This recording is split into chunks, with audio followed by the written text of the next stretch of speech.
As war engulfed Europe, Britain faced a battle not just on the front lines, but also at home. Air raids could strike at any moment, and essential supplies were running scarce. In response, the government enforced strict wartime measures, rationing, homegrown food campaigns, and the formation of the Home Guard. But this wasn't just a fight for soldiers. Every citizen had a role to play. The home front became just as crucial as the battlefield, a testament to resilience and unity in the face of war. If you love discovering incredible historical stories, subscribe to my channel. Visit now and dive into fascinating tales from the past that will keep you hooked. The British government had already started organizing the distribution of food during the Second World War. The government was aware that the mistakes and failures of the First World War should not be repeated.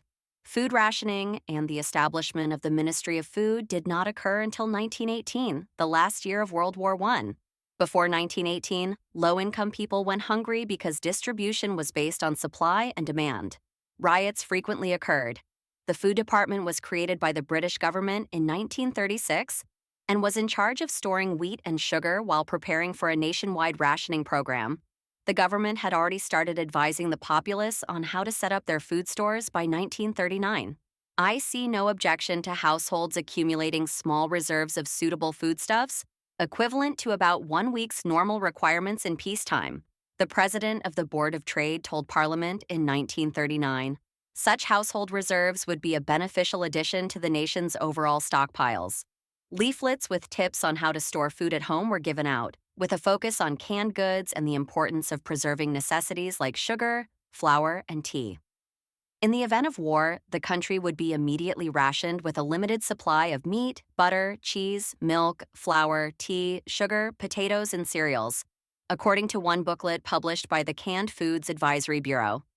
Britain had a good idea of when the war would start. On January 8, 1940, the British government formally instituted rationing to deal with shortages during the war. Being an island, the majority of Britain's food and supplies were imported by sea or air. Most food supplies arrived in Britain by sea when the war started in 1939. Domestic production accounted for just 1/3 of Britain's food supply. Seeing a vulnerability, the Axis nations tried to sabotage Britain by obstructing supply ships that were bound for the nation. Germany targeted Allied merchant vessels to cut off supplies to Britain. German U-boats started destroying merchant ships in the Atlantic at the beginning of the war, and the British government had to act to make sure the country could survive during these periods of scarcity so that its armed forces and civilian population could continue to be fed. As a result, rationing was implemented.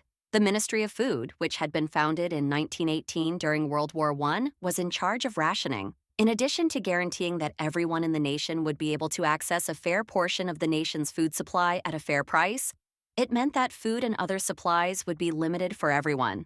In addition to guaranteeing equitable distribution, this was intended to stop food hoarding and inflation. To guarantee that each person received their entire share and nothing more, rationing was structured around the concept of a flat-rate individual ration.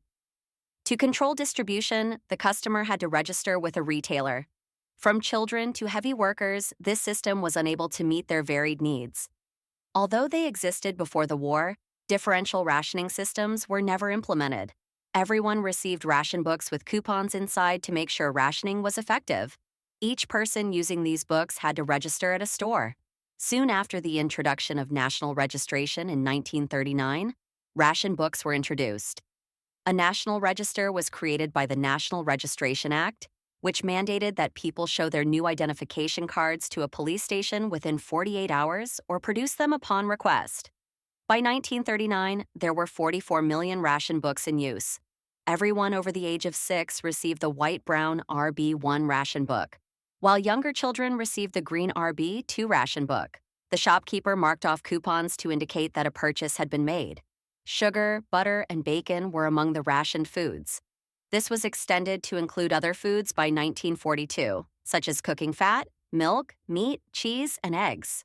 1 fresh egg, 4 ounces of margarine, 4 ounces of bacon, roughly 4 rashers, 2 ounces of butter, 2 ounces of tea, 1 ounce of cheese, and 8 ounces of sugar would be the usual weekly allotment for an adult. Members of the Women's Land Army, the armed forces, minors, expectant mothers, and children who needed extra nourishment were exempt. Starting in August 1940, wasting food was illegal and could result in fines or jail time. Bins, stores, and eateries were examined by inspectors. Additionally, serving meat and fish simultaneously was against the law. An assistant enforcement officer was served this combination in a London movie theater, and after he finished the meal, the manager and waitresses who served him were fined. During this period, American imported Spam and powdered eggs were among the most popular foods. The canned meat known as samp was inexpensive to buy and kept for a long time without refrigeration. Through the Dig for Victory campaign, the Ministry of Food urged everyone to cultivate their food. Cartoon figures like Dr. Carrot and Potato Pete were made to promote this kind of business. Allotments, a type of self-sufficiency that aided in the war effort, were made using land. In addition to growing vegetables everywhere they could be found, such as in public parks, sports fields, and gardens, pigs, chickens, and rabbits were raised. A total of 1.4 million allotments had been made by 1943. In addition to these allocations, national restaurants were set up in cities to offer working people reasonably priced, wholesome meals. Additionally, school meals and war canteens were expanded starting in 1941. There were rations for other things as well. Prioritizing the armed forces, gasoline was the first item to be rationed in September 1939. Women used gravy to paint their legs and drew a line on the back to replace nylon stockings when clothing rationing began on June 1, 1941. Old curtains could be used to make clothing, according to magazines. In response to rationing, the illicit black market emerged. Spivs were able to obtain rationed items, either through theft or questionable means, and sell them without coupons, typically at a significantly inflated price. Additionally, store owners stored unique items for their most devoted clients behind the counter. If discovered, there could be a 500-pound fine and a potential 2-year jail sentence. Because there were no police officers present, forgers were able to operate with little oversight, producing counterfeit ration books and coupons. During an air raid in 1944, 14,000 ration books were taken, and they were later sold for about 70,000 pounds, or 3 million pounds in today's currency. Rationing lasted until 1954 and continued long after the war. This resulted from Britain's heavy debt to the United States and the war's damage to its economy. The relationship between the state and society was drastically altered by World War II. The government was brought to examine everything. One of the best examples of this was food rationing. According to the current state of nutritional science and the availability of particular food types, rationing required a reorganization of the country's diet. Additionally, Britain was redistributing its food to rebuilding and starving regions of Europe under German occupation. As long as British forces were actively engaged in post-war conflicts around the globe, rationing persisted.